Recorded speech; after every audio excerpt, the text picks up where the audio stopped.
প্রিয় ছাত্রছাত্রীরা, আজকে আমি তোমাদেরকে এই ভিডিওর মাধ্যমে ক্লাস 9-এর ইতিহাসে যে সমস্ত প্রশ্নগুলো দেওয়া হয়েছে 2024 সালের রায়মাটির প্রশ্নবিচিত্রাতে, সেখানে থার্ড সামেরির জন্য অর্থাৎ তৃতীয় পর্যায়ের মূল্যায়নের জন্য যে সমস্ত প্রশ্নগুলো দেওয়া আছে এই 15 নম্বর স্কুলে, সেই 15 নম্বর স্কুলে পেজ নম্বর 443, সেখানে সমস্ত প্রশ্ন উত্তর আমরা আলোচনা করবো আজকে এই ভিডিওর মাধ্যমে। এবং এর আগের যে স্কুলগুলো ছিল 1 থেকে 14 অবধি, সেই 14 স্কুলের সমস্ত প্রশ্ন উত্তর আমরা আলোচনা করে দিয়েছি। তোমরা প্লেলিস্ট থেকে চাইলে সেই প্রশ্ন উত্তরগুলো সেখান থেকে তোমরা দেখে নিতে পারবে। এবং পরবর্তী স্কুলে প্রশ্ন উত্তরগুলো পাওয়ার জন্য অবশ্যই আমাদের চ্যানেলটাকে সাবস্ক্রাইব করে রাখবে। আর আজকে দেখো আমরা 15 নম্বর স্কুলের প্রশ্নগুলো আলোচনা করবো। তো 15 নম্বর স্কুলে প্রথম বিভাগ ক, সেই বিভাগ ক এর মধ্যে যে সমস্ত প্রশ্ন দেখানো দেওয়া আছে দেখো, এখানে 20টা করে এমসিকিউ টাইপ প্রশ্ন দেওয়া হয় প্রত্যেকটা স্কুলে, 20 নম্বর দেওয়া থাকে। প্রথম একের দাগের যে প্রশ্ন সেখানে বলা আছে সঠিক উত্তরটি বেছে নিয়ে লেখো। তো এখানে আমাদের যে প্রথম প্রশ্ন দেওয়া হয়েছে দেখো, যে বলা আছে একের দাগের একে, ফ্রান্সকে রাজনৈতিক কারাগার বলে অভিহিত করেছেন, সেটা হবে কি রুশো। এরপরে প্রশ্ন, ফ্রান্সের কর ব্যবস্থায় লবণের ওপর ধার্য করের নাম ছিল কি গ্যাবেল।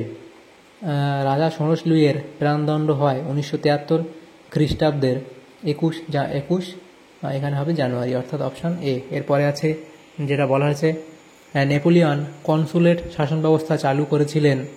নেপোলিয়ন কনসুলেট শাসন ব্যবস্থা চালু করেছিলেন, এখানে হবে কত 1799 খ্রিস্টাব্দে। এরপরে আছে নেপোলিয়ন নীলনদের যুদ্ধে পরাজিত হন। নেপোলিয়ন নীলনদের যুদ্ধে পরাজিত হন কার কাছে? এটা হবে অপশান সি, অর্থাৎ নেলসনের কাছে। এরপরের প্রশ্ন, ওয়াটারলুর যুদ্ধের পর নেপোলিয়নকে নির্বাসনে পাঠানো হয়েছিল সেন্ট হেলেনা দ্বীপে, অর্থাৎ অপশান সি হবে সঠিক উত্তর। এরপরের প্রশ্ন যেটা দেওয়া হয়েছে দেখো, বলা আছে স্যাডোয়ার যুদ্ধের মাধ্যমে ঐক্যবদ্ধ হয়। স্যাডোয়ার যুদ্ধের মাধ্যমে ঐক্যবদ্ধ হয়, এটা হবে উত্তর জার্মানি, অর্থাৎ অপশান এ হবে সঠিক উত্তর। এরপরে আছে শক্তিসাম্য নীতির দ্বারা কোন দেশের চতুর্দিকে বেষ্টনী গড়ে তোলা হয়? এখানে হবে অপশান এ, এখানে তোমাদের হবে অপশান সি, অর্থাৎ ফ্রান্স। এরপরের প্রশ্ন দেখো যেটা বলা হয়েছে সেটা হচ্ছে ক্রিমিয়ার যুদ্ধে তুরস্কের প্রতিপক্ষ ছিল রাশিয়া। এরপরে আছে সমাজতন্ত্রবাদের আদি প্রবক্তা হলেন রবার্ট আওয়েন। এরপরে প্রশ্ন, সুয়েজ খাল সংযুক্ত করেছে সংযুক্ত করেছে ভূমধ্যসাগর ও লোহিত সাগরকে। এরপরে প্রশ্ন বলা হয়েছে দেখো, অস্ট্রিয়া ও সার্বিয়ার মধ্যে যুদ্ধ হয়েছিল সেরাজেভো হত্যাকাণ্ডকে কেন্দ্র করে। এরপরে প্রশ্ন, ব্রেস্ট লিটভস্কের সন্ধি হয়েছিল জার্মানি ও রাশিয়ার মধ্যে। এরপরে জেনারেল ফ্রাঙ্কো ছিলেন স্পেনের রাষ্ট্রনায়ক। ভাইমার প্রজাতন্ত্র প্রতিষ্ঠিত হয় জার্মানিতে। এরপরের প্রশ্ন, ফুয়েরার উপাধি ছিল হিটলারের। এরপরে ল্যান্ড লিজ আইন গ্রহণ করেছিল আমেরিকা। পার্ল হারবারে বোমাবর্ষণ করে জাপানিরা। এরপরে প্রশ্ন দেওয়া আছে, জাতিসংঘের সদর দপ্তর হচ্ছে কোথায়? এটা হবে নিউ ইয়র্কে। এরপরে প্রশ্ন, আন্তর্জাতিক বিচারালয়ের বিচারপতির সংখ্যা। আন্তর্জাতিক বিচারালয়ের বিচারপতির সংখ্যা এখানে হবে 15 জন, অর্থাৎ অপশান ডি। তো এখানে যে এমসিকিউ টাইপ প্রশ্নগুলো ছিল সেগুলো আমরা আলোচনা করে নিলাম। এরপরের যে প্রশ্নগুলো আছে সেগুলো আমরা দেখে নেব বিভাগ ক্ষয়ের মধ্যে। বিভাগ ক্ষয়ের মধ্যে দেওয়া যে সমস্ত প্রশ্নগুলো আছে, এই 16টা প্রশ্ন দেওয়া আছে, 1 নম্বর করে টোটাল 16টা প্রশ্ন দেওয়া আছে। তো 2 থেকে বলা হয় নিম্নলিখিত প্রশ্নের উত্তর দাও। প্রতিটি উপবিভাগ থেকে অন্তত একটি করে মোট 16টি প্রশ্ন উত্তর করতে দেওয়া হয়েছে। প্রথম উপবিভাগ এর মধ্যে আছে একটি সম্পূর্ণ বাক্যে উত্তর দাও। তো 2 থেকে 1 বলা আছে ফরাসি বিপ্লবকালে গড়ে উঠেছিল এমন একটি নারী সংগঠনের নাম লেখো। তো এখানে তোমরা লিখতে পারো যে নারী সংগঠনের নামটি হবে সোসাইটি অফ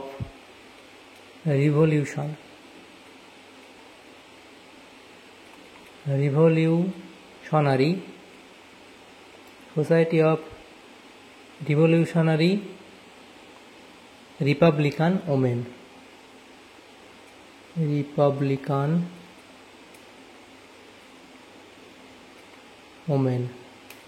এরপরে প্রশ্ন আছে প্যারি কমিউনের প্রথম মেয়র কে ছিলেন? এটা হবে এটিএন অরি। নেক্সট প্রশ্ন, কটি জার্মান রাষ্ট্র নিয়ে কনফেডারেশন অফ দ্য রাইন গড়ে ওঠে? এটা হবে 16টি জার্মান রাষ্ট্র নিয়ে। 16টি জার্মান রাষ্ট্র। নেক্সট প্রশ্ন, ফরাসি বিপ্লবের পর ফরাসি বিপ্লবের কোন আদর্শটিকে নেপোলিয়ন গ্রহণ করেননি? এটা হবে গণতন্ত্র, অর্থাৎ ডেমোক্রেসি।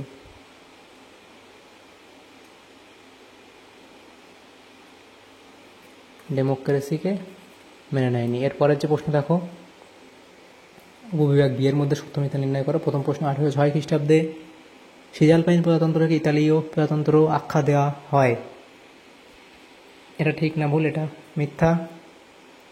এরপরে প্রশ্ন দেওয়া হয়েছে, নেপোলিয়ন রাশিয়ার বিরুদ্ধে মহাদেশীয় অবরোধ জারি করেছিল, এটা সত্য।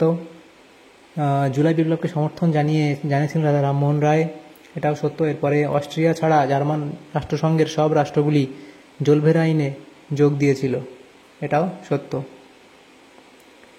তারপরে যে প্রশ্ন দেখো, উপবিভাগ সিতে আছে নিম্নলিখিত বিবৃতিগুলির সঙ্গে সঠিক ব্যাখ্যাটি নির্বাচন করো। তো প্রথম যে 1 নম্বর বিবৃতি দেওয়া হয়েছে,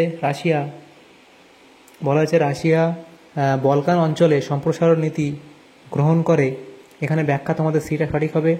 রাশিয়ার উদ্দেশ্য ছিল বরফমুক্ত সমুদ্র উপকূল পর্যন্ত সাম্রাজ্যের বিস্তার ঘটানো। এরপরে 2 বলা আছে বিবৃতি, 2 নম্বর বিবৃতি দেওয়া আছে, শিল্প বিপ্লবের ফলে পুঁজিপতি মালিক শ্রেণীর রাজনৈতিক আধিপত্য বৃদ্ধি পায়।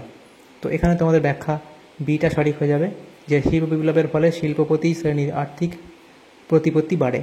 3 নম্বর বিবৃতিতে কী বলা আছে দেখো, মার্কিন রাষ্ট্রপতি উইড্রো উইলসন 14 দফা নীতি ঘোষণা করেন, তার কারণ কী ছিল? তার ব্যাখ্যা এখানে সঠিক সঠিক হয়ে যাবে, তিনি বিশ্বে স্থায়ী শান্তি ও গণতন্ত্র প্রতিষ্ঠা করতে চেয়েছিলেন।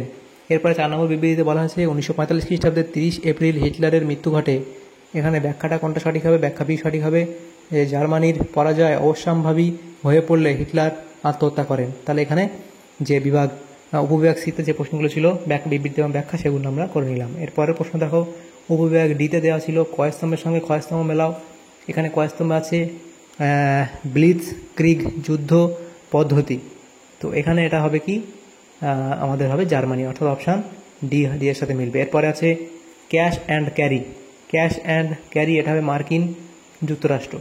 তোষণ নীতি, এই তোষণ নীতি এখানে হবে ব্রিটেন ও ফ্রান্স। 4 নম্বর তৃতীয় বিশ্ব, এটা হবে আলজেরিয়া। তো এভাবে এটা মিলিয়ে নেবে। এর পরের প্রশ্ন দেখো, যে আছে বিভাগ গয়ের মধ্যে যে সমস্ত প্রশ্নগুলো আছে, এখানে 2 নম্বরের প্রশ্ন আছে 11টা, টোটাল 22 নম্বর দেওয়া আছে। 3 দাগের এই প্রশ্নগুলো আমরা নেক্সট পেজে আলোচনা করব। তো দেখো এখানে প্রথম প্রশ্ন, ফরাসি সংবিধান সভার 2টি গুরুত্বপূর্ণ সংস্কার উল্লেখ করো। ফরাসি সংবিধান সভা 2টি গুরুত্বপূর্ণ সংস্কার বলে পয়েন্ট করে ভূমি সংস্কার এবং ফ্রান্সকে প্রজাতন্ত্র ঘোষণা। 2 দাগের প্রশ্ন ছিল, সন্ত্রাসের রাজত্ব বলতে কী বোঝো? সন্ত্রাসের রাজত্ব বলতে তোমরা এত অবধি লিখে দেবে। এরপরে 3 নম্বর প্রশ্ন, ক্যাম্পো ফার্মিও এর সন্ধি কবে কাদের মধ্যে হয়েছিল? 1997 সালে 17 অক্টোবর ফ্রান্স ও অস্ট্রিয়ার মধ্যে হয়েছিল। শত দিবসের রাজত্ব কাকে বলে? শত দিবসের রাজত্ব তোমরা লিখবে, শত দিবসের রাজত্ব বলতে বোঝায় নেপোলিয়ন বোনাপার্টের 1815 সালে এলবা দ্বীপ থেকে ফ্রান্সে ফিরে এসে তার পুনঃ অধিকার প্রতিষ্ঠা এবং দ্বিতীয়বার ক্ষমতায় থাকা সময়কাল, যা 1 মার্চ 1815 থেকে 18 জুন 1815 সাল পর্যন্ত ছিল। মেটারনিখ ব্যবস্থার উদ্দেশ্য কী ছিল? মেটারনিখ ব্যবস্থার উদ্দেশ্য বলে তোমরা এত অবধি লিখে দেবে। এরপরে দেখো, কার্বনারি দলের লক্ষ্য কী? কার্বনারি দলের লক্ষ্য বলে পয়েন্ট করে লিখবে এত অবধি, তাহলে এই প্রশ্ন উত্তর হবে। এরপরের প্রশ্ন যে দেওয়া আছে সেখানে বলা আছে দাস ক্যাপিটাল গ্রন্থের বিষয়বস্তু কী? দাস ক্যাপিটাল গ্রন্থ লিখবে, কার্ল মার্কস রচিত দাস ক্যাপিটাল গ্রন্থ মূলত পুঁজিবাদী অর্থনৈতিক ব্যবস্থার বিশ্লেষণ করা হয়েছে। মার্কস এই গ্রন্থে, অর্থাৎ কার্ল মার্কস এই গ্রন্থে পুঁজিবাদের শোষণমূলক চরিত্র, শ্রম ও মূলধনের সম্পর্ক এবং শ্রমিক শ্রেণীর শোষণের বিভিন্ন দিক তুলে ধরেছেন। গ্রন্থটি পুঁজিবাদী অর্থনীতির গভীর তাত্ত্বিক বিশ্লেষণ করে এবং শ্রেণী সংগ্রামের ধারণাকে তুলে ধরে। তারপরে প্রশ্ন বলা আছে বার্লিন কনফারেন্সের শর্তগুলি উল্লেখ করো। বার্লিন কনফারেন্সের শর্ত বলে তো এখানে এইগুলো যে পয়েন্ট দেওয়া আছে সেগুলো লিখে দেবে। এরপরে দেখো লেনিন এপ্রিল থিসিসে কী বলেছিল? লেনিনের এপ্রিল থিসিস বলে এখানে লিখবে সমস্ত ক্ষমতা শ্রমিকদের হাতে, ব্রেড ল্যান্ড স্পিচ। তারপর দেখো যে এখানে প্রভিশনাল সরকারের বিরোধিতা, পুঁজিবাদ ও সাম্রাজ্যবাদের বিরোধিতা। 10 নম্বর প্রশ্ন, রুশীকরণ নীতি বলতে কী বোঝো? রুশীকরণ নীতি বলে এই অবধি লিখে দেবে। নেক্সট প্রশ্ন ছিল রোম বার্লিন টোকিও জোট কেন গঠন করা হয়? রোম বার্লিন টোকিও জোট কেন গঠন করা হয়? তার লক্ষ্য ছিল কি বিশ্বব্যাপী ক্ষমতা বিস্তার, পূর্ব ইউরোপ, আফ্রিকা এবং এশিয়ায় নিজেদের আধিপত্য প্রতিষ্ঠা, ব্রিটেন, ফ্রান্স এবং সোভিয়েত ইউনিয়নের মতো শক্তিশালী মিত্র শক্তিগুলির বিরুদ্ধে লড়াই করে জেতা। এরপরে প্রশ্ন ছিল জাপানের কোন 2টি শহরে কি পারমাণবিক বোমা নিক্ষেপ করা হয়েছিল? জাপানে 2টি শহরে পারমাণবিক বোমা নিক্ষেপ করা হয়েছিল 1945 সালে আগস্ট মাসে এবং হিরোশিমা শহরে 6 আগস্ট 1945 ফেলা হয়েছিল, তার নাম ছিল লিটল বয়। এবং নাগাসাকি শহরে 9 আগস্ট 1945 সেখানে বোমা ফেলা হয়েছিল, তার নাম হচ্ছে ফ্যাটম্যান। এরপরে প্রশ্ন ছিল আটলান্টিক সনদ কাকে বলে? আটলান্টিক সনদ বলে লিখবে। তারপরে আটলান্টিক সনদের এই দেখো যে পয়েন্টগুলো এখানে দেওয়া আছে সেগুলো লিখে দেবে। এরপরে IMF ও WHO এর পুরো নাম লেখো। IMF হলো ইন্টারন্যাশনাল মনিটারি ফান্ড, অর্থাৎ আন্তর্জাতিক মুদ্রা তহবিল, এবং WHO এর পুরো নাম হচ্ছে ওয়ার্ল্ড হেলথ অর্গানাইজেশন, অর্থাৎ বিশ্ব সংস্থা।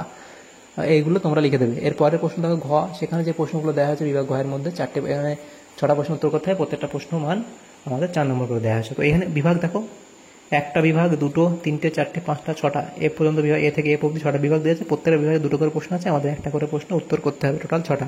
প্রত্যেকটা প্রশ্ন মান 4 নম্বর করে 24 নম্বর দেওয়া আছে। তো প্রথম প্রশ্ন দেখো দেওয়া আছে উপবিভাগ এতে যে সামাজিক চুক্তি ও অসাম্যের সূত্রপাত গ্রন্থ দুটির মধ্যে দিয়ে দার্শনিক রুশো কী বলতে চেয়েছেন? তো সামাজিক চুক্তি এই গ্রন্থের মধ্যে কি রাজনৈতিক স্বাধীনতা এবং গণতন্ত্রের নীতি, এবং 2 নম্বর অসাম্যের সূত্রপাত, সেখানে বলতে চাইছে সামাজিক অসাম্য এবং সভ্যতা ও নৈতিকতা, এগুলো লিখে দেবে। এরপরে 2 দাগের প্রশ্নে বলা আছে 1993 খ্রিস্টাব্দে মানুষ ও নাগরিকের অধিকারের ঘোষণাটিকে অনেক বেশি গণতান্ত্রিক ও এবং বৈপ্লবিক মনে করা হয় কেন? তো সেখানে লিখবে মৌলিক মানবাধিকারের স্বীকৃতি, রাজনৈতিক এবং সামাজিক সমতার প্রতিশ্রুতি, এবং তারপর পয়েন্ট লিখবে গণতন্ত্রের ভিত্তি স্থাপন, রাষ্ট্রের আইন এবং স্বাধীনতা এবং বৈপ্লবিক চিন্তাধারা। এই পয়েন্টগুলো লিখে দেবে। উপবিভাগ বিতে যে প্রশ্ন ছিল 3 নম্বর প্রশ্ন, ট্রাফালগারের যুদ্ধে ফরাসি নৌশক্তি কীভাবে ধ্বংস হয়েছিল? তো লিখবে ফরাসি নৌশক্তি ধ্বংসের কারণগুলি নিচে উল্লেখ করা হলো। প্রথমটা লিখবে ব্রিটিশ নৌবাহিনীর নেতৃত্ব এবং যুদ্ধের কৌশল অব্যবস্থাপনা ও প্রস্তুতির অভাব। এরপরে লিখবে আক্রমণের দ্রুততা, উচ্চমানের ব্রিটিশ নৌযান, সামুদ্রিক কৌশলগত অবস্থান। 4 নম্বর পয়েন্ট লিখবে রাশিয়া আক্রমণে নেপোলিয়নীয় বাহিনীর সর্বাত্মক বিনাশ ঘটেছিল কেন? সেখানে লিখবে শীতকালীন আবহাওয়া, রাশিয়ার সামরিক কৌশল, সরবরাহের অভাব, মানবিক শক্তির অভাব, রুশ গৃহযুদ্ধের পরিস্থিতি। এরপর লিখবে সময়ের দীর্ঘকালীন যাত্রা, ফরাসি বাহিনীর অস্থিতিশীলতা। এই পয়েন্টগুলো লিখে দেবে এই প্রশ্নের উত্তরে। এরপরে উপবিভাগ সিতে দেখো 5 নম্বর প্রশ্ন আছে ভিয়েনা সম্মেলনে গৃহীত ক্ষতিপূরণ নীতিতে কি বলা হয়েছিল? এই নীতির মূল বিষয়গুলো নিচে আলোচনা করা হলো। সেখানে ভিয়েনা যে সম্মেলন, সেখানে যে ভূখণ্ডের পুনর্বণ্টন, সামাজিক ও রাজনৈতিক স্থিতিশীলতা, শক্তি ভারসাম্য, শান্তি ভারসাম্য, ফ্রান্সের অবস্থান, বৈদেশিক সম্পর্কের নতুন ভিত্তি, এই পয়েন্টগুলো লিখে দেবে। এরপরে 6 নম্বর প্রশ্ন ছিল কী কারণে যার দ্বিতীয় আলেকজান্ডার ভূমিদাস প্রথার উচ্ছেদ করেন? তো লিখবে অর্থনৈতিক কারণ, সামাজিক কারণ, রাজনৈতিক চাপ, সামাজিক সামরিক পরাজয় এবং আন্তর্জাতিক চাপ এবং নৈতিক দায়িত্ব, এই পয়েন্টগুলো লিখে দেবে। এরপরে প্রশ্ন ছিল দেখো উপবিভাগ ডির মধ্যে যে প্রশ্ন ছিল বলা হচ্ছে ফ্রান্স, জার্মানি ও রাশিয়ার শিল্প বিপ্লবের পরিচয় দাও। তো ফ্রান্স, জার্মানি এবং রাশিয়ার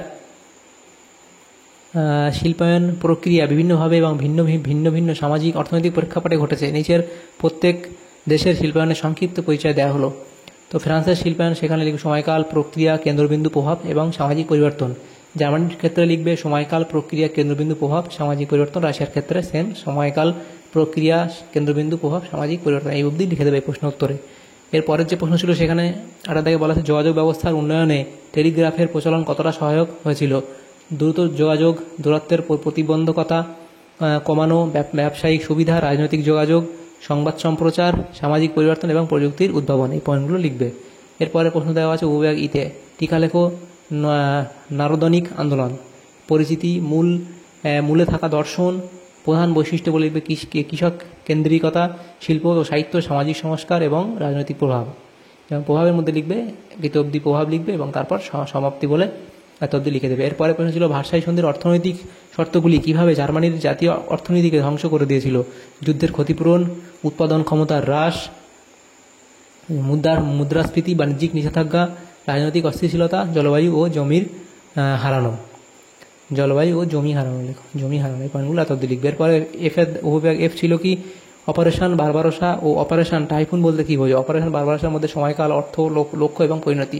অপারেশন টাইফুনের মধ্যে সময়কাল, অর্থ, সেমভাবে তোমরা লক্ষ্য এবং পরিণতি, এই পয়েন্টগুলো করে দেবে, এত অবধি লিখে দেবে। এরপরে প্রশ্ন ছিল ঠান্ডা যুদ্ধ ও জোট নিরপেক্ষ আন্দোলন বলতে কী বোঝো? ঠান্ডা যুদ্ধ বলে লিখবে তার পরিচিতি দেবে, মূল কারণ, এখানে বিভক্তি এবং রাজনৈতিক রাজনৈতিক মতবিরোধ, তারপর প্রধান বৈশিষ্ট্য, সেখানে সামরিক প্রতিযোগিতা, প্রক্সি যুদ্ধ, বিশ্ববীক্ষণ এবং শেষ অবধি বা এটি লিখবে, তারপর শেষে এই পয়েন্টটা লিখবে যে ঠান্ডা যুদ্ধ 1991 সালে সোভিয়েত ইউনিয়নের পতনের মাধ্যমে সমাপ্ত হয়, অর্থাৎ সমাপ্তিও পয়েন্ট করে লিখতে পারো। এবং জোট নিরপেক্ষ আন্দোলনের পরিচিতি, মূল কারণ, জোটের বিরুদ্ধে, উন্নয়নের প্রয়োজন, তারপর লিখবে প্রধান বৈশিষ্ট্যের মধ্যে আন্তর্জাতিক শান্তি, অর্থনৈতিক সহযোগিতা, বিশ্ব শান্তি, প্রথম সম্মেলন, এত অবধি তোমরা লিখে দেবে এই প্রশ্ন উত্তরে। এরপরের যে প্রশ্ন যেখানে আছে বিভাগ উঙার মধ্যে একটা প্রশ্ন উত্তর করতে হবে, একটা প্রশ্নে 8 নম্বর। তো এই 3টে প্রশ্ন এখানে দেওয়া হয়েছে, তার মধ্যে একটা প্রশ্ন উত্তর তোমাদের করতে হবে। তো প্রথম প্রশ্ন দেখো, বিভাগ উঙার মধ্যে যেটা আছে, নেপোলিয়নের অন্যতম সংস্কার কোড নেপোলিয়নের প্রবর্তন সংক্ষেপে আলোচনা করো। তো কোড নেপোলিয়ন বলে তোমরা পয়েন্ট করে লিখবে প্রবর্তন, মূল উদ্দেশ্য, এবং এর মধ্যে তোমরা প্রধান বৈশিষ্ট্য বলে একটা পয়েন্ট করবে, সেখানে লিখবে আইনগত সমতা, বৈবাহিক আইন এবং সম্পত্তির অধিকার, চুক্তির স্বাধীনতা, শ্রম এবং নাগরিক সম্পর্ক, তারপরে প্রভাব বলে একটা পয়েন্ট করে দেবে। এরপরে প্রশ্ন ছিল 2 নম্বর প্রশ্ন, ইটালির জাতীয়তাবাদী আন্দোলনে ক্যাভুর ও গ্যারিবলির ভূমিকা আলোচনা করো। ক্যাভুরের ভূমিকা বলে তোমরা পয়েন্ট করবে, সেখানে নামের পরিচিতি, মূল কার্যক্রম, রাজনৈতিক কৌশল, ফ্রাঙ্কো প্রাশিয়ান যুদ্ধ, মিলান ও লম্বার্ডি মুক্ত করা, জার্মানির সঙ্গে সংযোগ। এবং গ্যারিবলির ভূমিকা বলে লিখবে নামের পরিচিতি, মূল কার্যক্রমের মধ্যে সেনাবাহিনী গঠন, সিসিলি ও দক্ষিণ ইতালি মুক্ত করা, জাতীয় ঐক্য প্রতিষ্ঠা, এবং ক্যাভুরের সহযোগিতা বলে এত অবধি পয়েন্ট লিখবে। এরপরে প্রশ্ন ছিল দ্বিতীয় বিশ্বযুদ্ধের কারণগুলি উল্লেখ করো। দ্বিতীয় বিশ্বযুদ্ধের প্রধান কিছু কারণ ছিল, সেগুলো নিম্নরূপ বলে লিখবে, বিশ্বব্যাপী অর্থনৈতিক মন্দা, সেখানে গ্রেট ডিপ্রেশন, তারপর প্যারিসের শান্তি চুক্তি, ভিয়েনা চুক্তি, ক্ষতিপূরণের বোঝা, উত্থান কঠোর জাতীয়তাবাদ, হিটলারের উত্থান, ফ্যাসিবাদ, আন্তর্জাতিক শান্তি সংস্থার দুর্বলতা, লিগ অফ নেশনস, সামরিক আগ্রাসন, জার্মানির আক্রমণ, ইতালির আক্রমণ এবং ইউরোপের সামরিক পুনঃসজ্জা, সামরিক শক্তি বৃদ্ধি, রাজনৈতিক চুক্তি ও জোট, সেখানে অক্ষশক্তি প্রতিষ্ঠা। এই পয়েন্টগুলো লিখে দেবে, তাহলে এই প্রশ্ন উত্তর তোমাদের হয়ে যাবে। তো দেখো এখানে যে সমস্ত প্রশ্নগুলো ছিল, আমরা সমস্ত প্রশ্ন উত্তর আলোচনা করে দিলাম এই ভিডিওর মাধ্যমে। অর্থাৎ 15 নম্বর স্কুলে যে সমস্ত প্রশ্নগুলো ছিল ক্লাস 9-এর ইতিহাসের। তো যদি তোমাদের সামান্যতম উপকার এসে থাকে, ভিডিওটা অবশ্যই লাইক করবে, বেশি বেশি করে বন্ধুদের সাথে শেয়ার করবে, এবং চ্যানেলে যদি নতুন হয়ে থাকো অবশ্যই চ্যানেলটাকে সাবস্ক্রাইব করে রাখবে পরবর্তী স্কুলে প্রশ্ন উত্তরগুলো পাওয়ার জন্য। Thanks for watching.